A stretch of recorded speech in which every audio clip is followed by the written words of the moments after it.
I'd like to tell you about the strangest secret in the world. Some years ago, the late Nobel Prize-winning Dr. Albert Schweitzer was being interviewed in London, and a reporter asked him, "Doctor, what's wrong with men today?" And the great doctor was silent a moment, and then he said, "Men simply don't think." It's about this that I want to talk with you.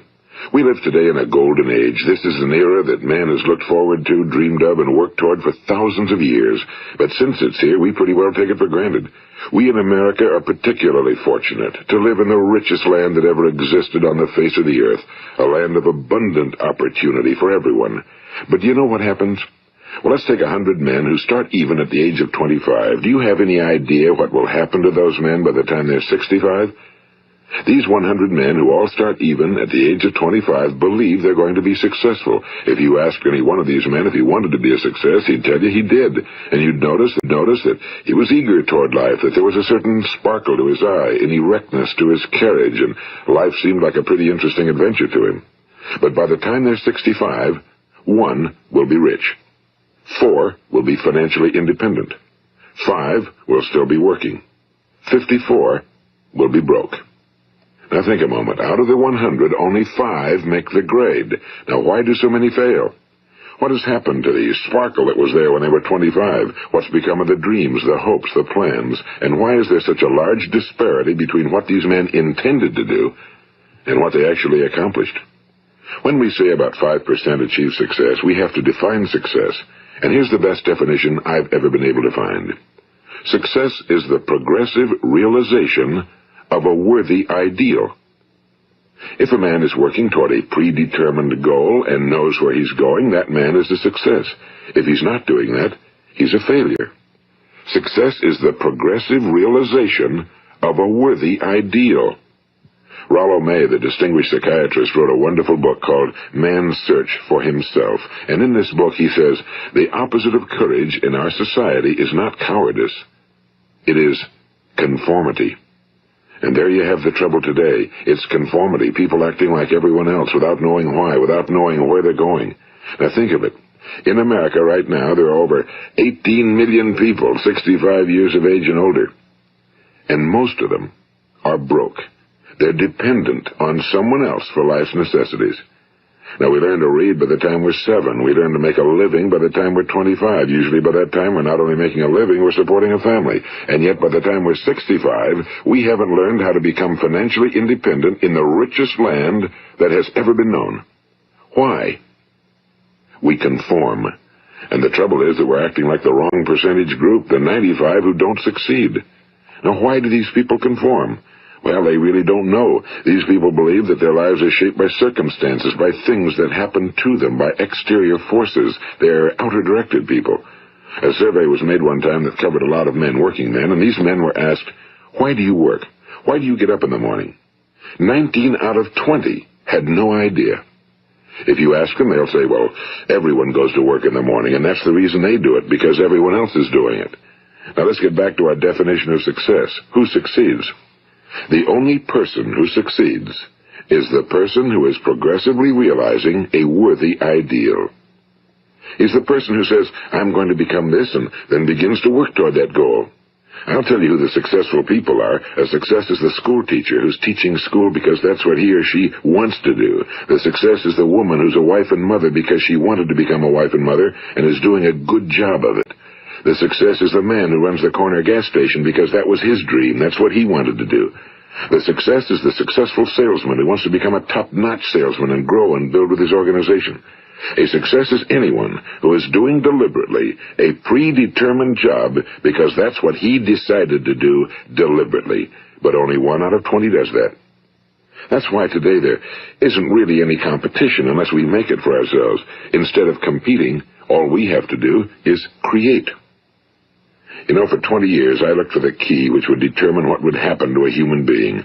Was there a key I wanted to know which would make the future a promise that we could foretell to a large extent? Was there a key that would guarantee a person's becoming successful if he only knew about it and knew how to use it? Well, there is such a key, and I've found it. Have you ever wondered why so many men work so hard and honestly without ever achieving anything in particular, and others don't seem to work hard and yet seem to get everything? They seem to have the magic touch. You've heard them say that about someone. Everything he touches turns to gold. And have you ever noticed that a man who becomes successful tends to continue to become successful? And on the other hand, have you noticed how a man who's a failure tends to continue to fail? Well, it's because of goals. Some of us have goals, some don't. People with goals succeed because they know where they're going. It's that simple. Think of a ship leaving a harbor, and think of it with the complete voyage mapped out and planned. The captain and crew know exactly where it's going and how long it'll take. It has a definite goal. Now, 9,999 times out of 10,000, it will get to where it started out to get. Now let's take another ship, just like the first, only let's not put a crew on it or a captain at the helm. Let's give it no aiming point, no goal, no destination. We just start the engines and let it go. I think you'll agree with me that if it gets out of the harbor at all, it will either sink or wind up on some deserted beach, a derelict. It can't go anyplace because it has no destination and no guidance, and it's the same with a human being. Take the salesman, for example. There's no other person in the world today with the future of a good salesman. Selling is the world's highest paid profession, if we're good at it and if we know where we're going. Every company needs top-notch salesmen, and they reward those men. The sky's the limit for them. But how many can you find? Someone once said the human race is fixed, not to prevent the strong from winning, but to prevent the weak from losing. The American economy today can be likened to a convoy in time of war. The entire economy is slowed down to protect its weakest link, just as the convoy had to go at the speed that would permit its slowest vessel to remain in formation. That's why it's so easy to make a living today. It takes no particular brains or talent to make a living and support a family today. So we have a plateau of so-called security, if that's what a person's looking for. But we do have to decide how high above this plateau we want to aim. Now let's get back to the strangest secret in the world, the story that I wanted to tell you today. Why do men with goals succeed in life and men without them fail? Well, let me tell you something which, if you really understand it, will alter your life immediately. If you understand completely what I'm going to tell you from this moment on, your life will never be the same again. You will suddenly find that good luck just seems to be attracted to you. The things you want just seem to fall in line, and from now on you won't have the problems, the worries, the gnawing lump of anxiety that perhaps you've experienced before. Doubt, fear, well, they'll be things of the past. Here's the key to success and the key to failure. We become what we think about. Now let me say that again. We become what we think about. Throughout all history, the great wise men and teachers, philosophers and prophets have disagreed with one another on many different things. It's only on this one point that they are in complete and unanimous agreement. Listen to what Marcus Aurelius, the great Roman emperor, said. A man's life is what his thoughts make of it. Disraeli said this, everything comes if a man will only wait. I've brought myself by long meditation to the conviction that a human being with a settled purpose must accomplish it, and that nothing can resist a will that will stake even existence for its fulfillment. Ralph Waldo Emerson said this, a man is what he thinks about all day long. William James said, the greatest discovery of my generation is that human beings can alter their lives by altering their attitudes of mind. And he also said, we need only in cold blood act as if the thing in question were real, and it will become infallibly real by growing into such a connection with our life that it will become real. It will become so knit with habit and emotion that our interest in it will be those which characterize belief. And he also said, if you only care enough for a result, you will almost certainly attain it. If you wish to be rich, you will be rich. If you wish to be learned, you will be learned. If you wish to be good, you will be good. Only you must then really wish these things and wish them exclusively, and not wish at the same time 100 other incompatible things just as strongly. In the Bible, you read in Mark 9:23, if thou canst believe, all things are possible to him that believeth. My old friend Dr. Norman Vincent Peale put it this way, this is one of the greatest laws in the universe. Fervently do I wish I had discovered it as a very young man. It dawned upon me much later in life, and I found it to be one of the greatest, if not my greatest discovery outside of my relationship to God. The great law, briefly and simply stated, is that if you think in negative terms, you will get negative results. If you think in positive terms, you will achieve positive results. That is the simple fact, he went on to say, which is at the basis of an astonishing law of prosperity and success. In 3 words, believe and succeed. William Shakespeare put it this way: our doubts are traitors and make us lose the good we oft might win by fearing to attempt. George Bernard Shaw said, people are always blaming their circumstances for what they are. I don't believe in circumstances. The people who get on in this world are the people who get up and look for the circumstances they want, and if they can't find them, make them. Well, it's pretty apparent, isn't it? And every person who discovered this for a while believed that he was the first one to work it out. We become what we think about. Now, it stands to reason that a person who's thinking about a concrete and worthwhile goal is going to reach it, because that's what he's thinking about, and we become what we think about. Conversely, the man who has no goal, who doesn't know where he's going, and whose thoughts must therefore be thoughts of confusion and anxiety and fear and worry, becomes what he thinks about. His life becomes one of frustration and fear and anxiety and worry. And if he thinks about nothing, he becomes nothing. Now, how does it work? Why do we become what we think about? Well, I'll tell you how it works as far as we know. Now, to do this, I want to tell you about a situation that parallels the human mind. Suppose a farmer has some land, and it's good fertile land. Now, the land gives the farmer a choice. He may plant in that land whatever he chooses. The land doesn't care. It's up to the farmer to make the decision. Now, remember, we're comparing the human mind with the land because the mind, like the land, doesn't care what you plant in it. It will return what you plant, but it doesn't care what you plant. Now let's say that the farmer has 2 seeds in his hand. One is a seed of corn, the other is nightshade, a deadly poison. He digs 2 little holes in the earth and he plants both seeds, one corn, the other nightshade. He covers up the holes, waters, and takes care of the land, and what will happen? Invariably the land will return what's planted. As it's written in the Bible, as ye sow, so shall ye reap.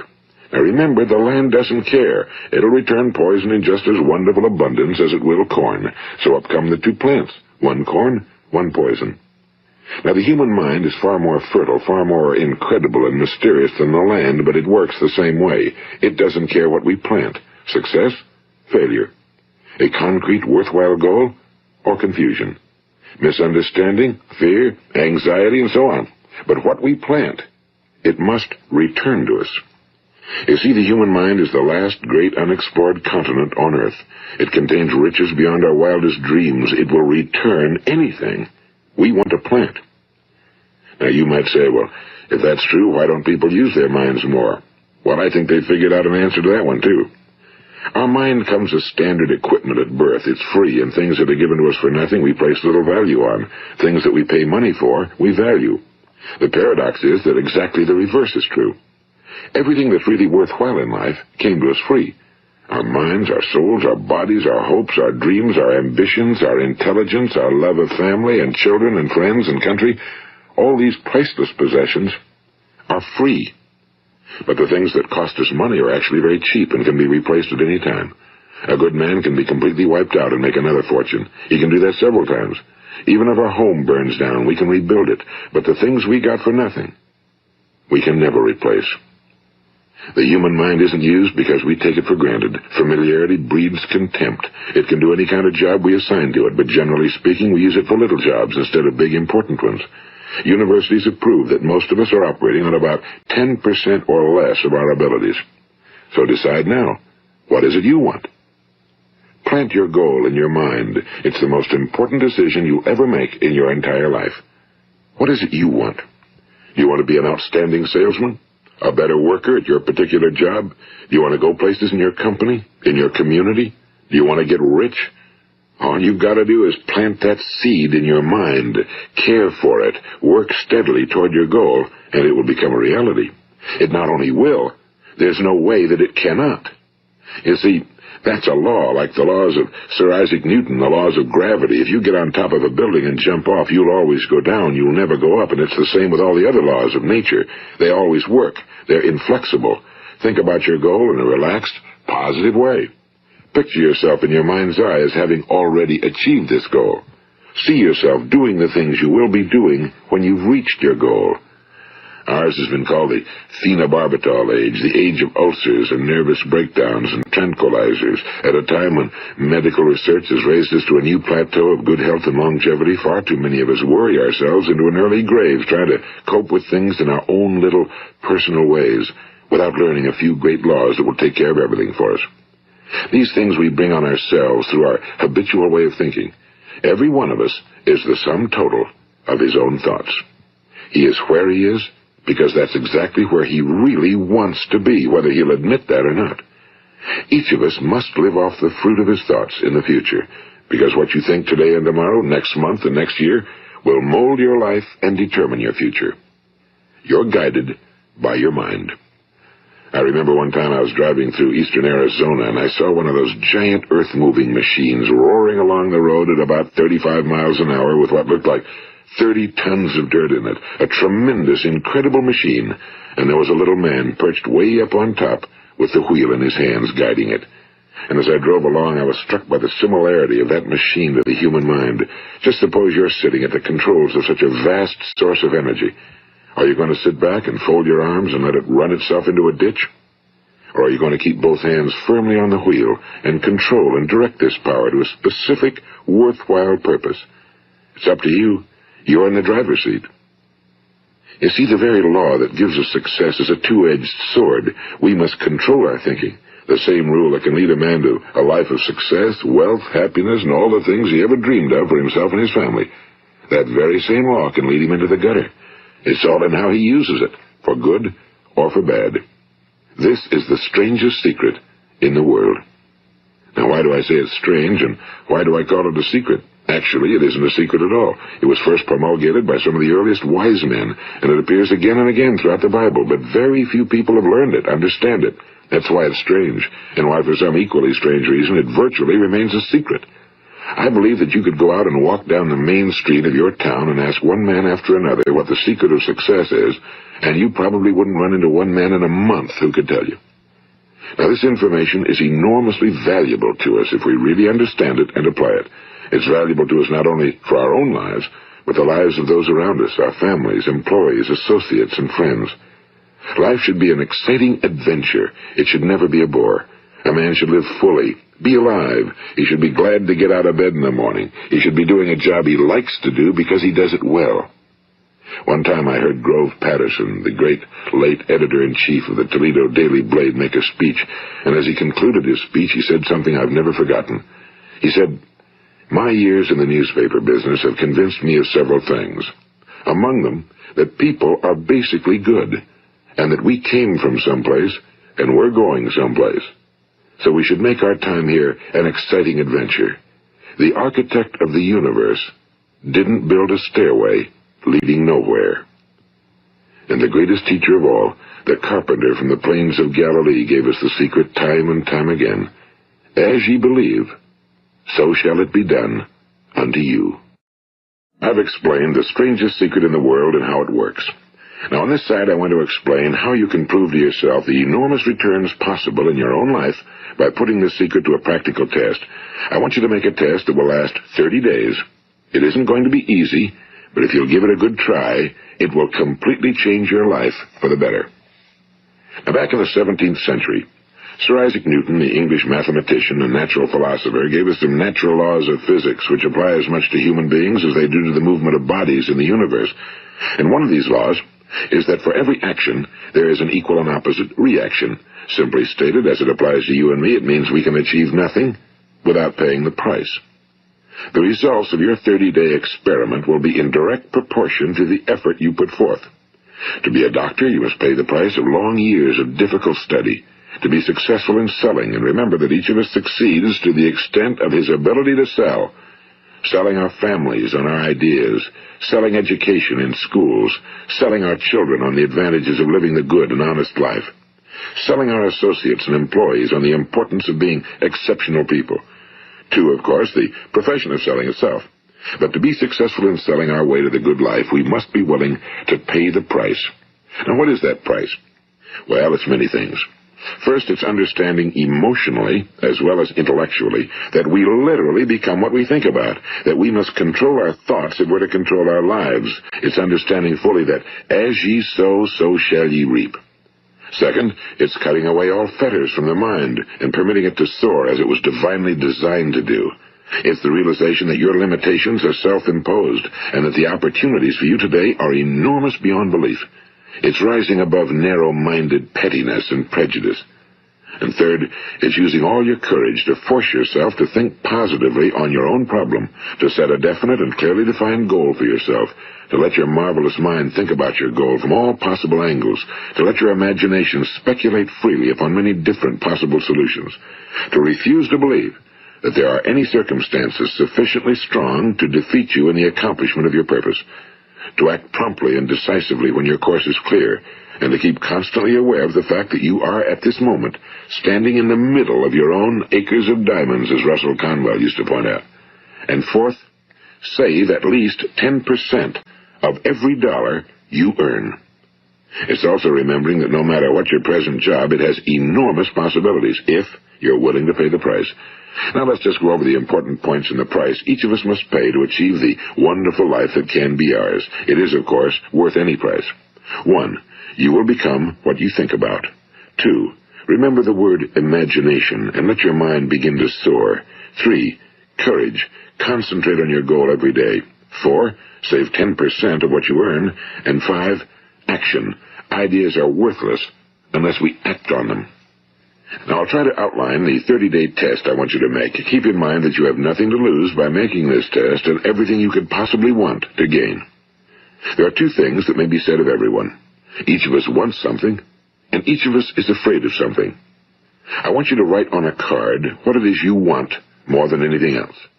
It may be more money. Perhaps you'd like to double your income or make a specific amount of money. It may be a beautiful home. It may be success at your job. It may be a particular position in life. It could be a more harmonious family. Each of us wants something. Now write down on your card specifically what it is you want. Make sure it's a single goal and clearly defined. You needn't show it to anyone, but carry it with you so that you can look at it several times a day.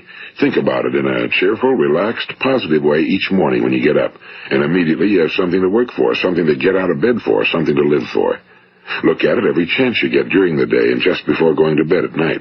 And as you look at it, remember that you must become what you think about, and since you're thinking about your goal, you realize that soon it will be yours. In fact, it's yours really the moment you write it down and begin to think about it. Look at the abundance all around you as you go about your daily business. You have as much right to this abundance as any other living creature. It's yours for the asking. Now we come to the difficult part. Difficult because it means the formation of what is probably a brand new habit, and new habits are not easily formed. Once formed, however, it will follow you for the rest of your life. Stop thinking about what it is you fear. Each time a fearful or negative thought comes into your consciousness, replace it with a mental picture of your positive and worthwhile goal. And there will come times when you'll feel like giving up. It's easier for a human being to think negatively than positively. That's why only 5% are successful. You must begin now to place yourself in that group.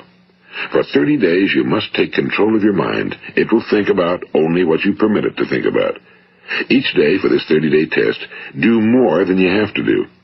In addition to maintaining a cheerful, positive outlook, give of yourself more than you've ever done before. Do this knowing that your returns in life must be in direct proportion to what you give. The moment you decide on a goal to work toward, you're immediately a successful person. You are then in that rare and successful category of people who know where they're going. Out of every 100 people, you belong to the top 5. Don't concern yourself too much with how you're going to achieve your goal. Leave that completely to a power greater than yourself. All you have to do is know where you're going.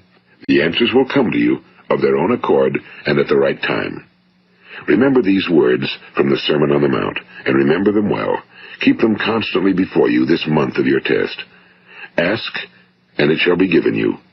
Seek, and ye shall find. Knock, and it shall be opened unto you. For every one that asketh receiveth, and he that seeketh findeth, and to him that knocketh it shall be opened. It's as marvelous and as simple as that. In fact, it's so simple that in our seemingly complicated world, it's difficult for an adult to understand that all he needs is a purpose and faith. For 30 days, do your very best. If you're a salesman, go at it as you've never done before, not in a hectic fashion, but with the calm, cheerful assurance that time well spent will give you the abundance in return you deserve and want. If you're a homemaker, devote your 30-day test to completely giving of yourself without thinking about receiving anything in return, and you'll be amazed at the difference it makes in your life. No matter what your job, do it as you've never done it before for 30 days. And if you've kept your goal before you every day, you'll wonder and marvel at this new life you've found. Dorothea Brand, the outstanding editor and writer, discovered it for herself and tells about it in her fine book, Wake Up and Live. Her entire philosophy is reduced to the words, act as though it were impossible to fail. She made her own test with sincerity and faith, and her entire life was changed to one of overwhelming success. Now, you make your test for 30 full days. Don't start your test until you've made up your mind to stick with it. You see, by being persistent, you're demonstrating faith. Persistence is simply another word for faith. If you didn't have faith, you'd never persist. If you should fail during your first 30 days, by that I mean suddenly find yourself overwhelmed by negative thoughts, you've got to start over again from that point and go 30 more days. Gradually, your new habit will form until you find yourself one of that wonderful minority to whom virtually nothing is impossible. And don't forget the card. It's vitally important as you begin this new way of living. On one side of the card, write your goal, whatever it may be. On the other side, write the words we've quoted from the Sermon on the Mount. Ask, and it shall be given you. Seek, and ye shall find. Knock, and it shall be opened unto you. Nothing great was ever accomplished without inspiration. See that during these crucial first 30 days, your own inspiration is kept at a peak. And above all, don't worry. Worry brings fear, and fear is crippling. The only thing that can cause you to worry during your test is trying to do it all yourself. Know that all you have to do is hold your goal before you. Everything else will take care of itself. Remember also to keep calm and cheerful. Don't let petty things annoy you and get you off course. Now, since making this test is difficult, some will say, why should I bother? Well, look at the alternative. No one wants to be a failure. No one really wants to be a mediocre individual. No one wants a life constantly filled with worry and fear and frustration. Therefore, remember that you must reap that which you sow. If you sow negative thoughts, your life will be filled with negative things. If you sow positive thoughts, your life will be cheerful, successful, and positive. Now, gradually, you will have a tendency to forget what you've heard on this recording. Play it often. Keep reminding yourself of what you must do to form this new habit. Gather your whole family around at regular intervals and listen to what's been said here. You know, most men will tell you that they want to make money without understanding the law. The only people who make money work in a mint. The rest of us must earn money. This is what causes those who keep looking for something for nothing or a free ride to fail in life. The only way to earn money is by providing people with services or products which are needed and useful. We exchange our time and our product or service for the other man's money. Therefore, the law is that our financial return will be in direct proportion to our service. Now, success is not the result of making money. Making money is the result of success, and success is in direct proportion to our service. Most people have this law backwards. They believe that you're successful if you earn a lot of money. The truth is that you can only earn money after you're successful. It's like the story of the man who sat in front of the stove and said to it, "Give me heat, and then I'll add the wood." How many men and women do you know, or do you suppose there are today, who take the same attitude toward life? There are millions. We've got to put the fuel in before we can expect heat. Likewise, we've got to be of service first before we can expect money. Don't concern yourself with the money. Be of service, build, work, dream, create. Do this, and you'll find there's no limit to the prosperity and abundance that will come to you. Prosperity, you know, is founded upon a law of mutual exchange. Any person who contributes to prosperity must prosper in turn himself. Sometimes the return will not come from those you serve, but it must come to you from someplace, because that's the law. For every action, there is an equal and opposite reaction. As you go daily through your 30-day test period, remember that your success will always be measured by the quality and quantity of service you render, and money is a yardstick for measuring this service. No man can get rich himself unless he enriches others. Now, there are no exceptions to a law. You can drive down any street in America and from your car estimate the service that's being rendered by the people living on that street. Had you ever thought of this yardstick before? It's interesting. Some, like ministers and priests and other devoted people, measure their returns in the realm of the spiritual, but again, their returns are equal to their service. Once this law is fully understood, any thinking person can tell his own fortune. If he wants more, he must be of more service to those from whom he receives his return. If he wants less, he has only to reduce his service. This is the price you must pay for what you want. If you believe you can enrich yourself by deluding others, you can end only by deluding yourself. It may take some time, but just as surely as you breathe, you'll get back what you put out. Don't ever make the mistake of thinking you can avert this. It's impossible. The prisons and the streets where the lonely walk are filled with people who tried to make new laws just for themselves. We may avoid the laws of man for a while, but there are greater laws that cannot be broken. An outstanding medical doctor recently pointed out 6 steps that will help you realize success. 1. Set yourself a definite goal. 2. Quit running yourself down. 3. Stop thinking of all the reasons why you cannot be successful and instead think of all the reasons why you can. 4. Trace your attitudes back through your childhood and try to discover where you first got the idea you couldn't be successful, if that's the way you've been thinking. 5. Change the image you have of yourself by writing out a description of the person you would like to be. And 6. Act the part of the successful person you have decided to become. The doctor who wrote those words is a noted West Coast psychiatrist, Dr. David Harold Fink. Do what the experts since the dawn of recorded history have told you you must do. Pay the price by becoming the person you want to become. It's not nearly as difficult as living unsuccessfully. Make your 30-day test, then repeat it again, and each time it will become more a part of you until you'll wonder how you could ever have lived any other way. Live this new way, and the floodgates of abundance will open and pour over you more riches than you may have dreamed existed. Money? Yes, lots of it. But what's more important, you'll have peace. You'll be in that wonderful minority who lead calm, cheerful, successful lives. Start today. You have nothing to lose, but you have a whole life to win. This is Earl Nightingale, and thank you.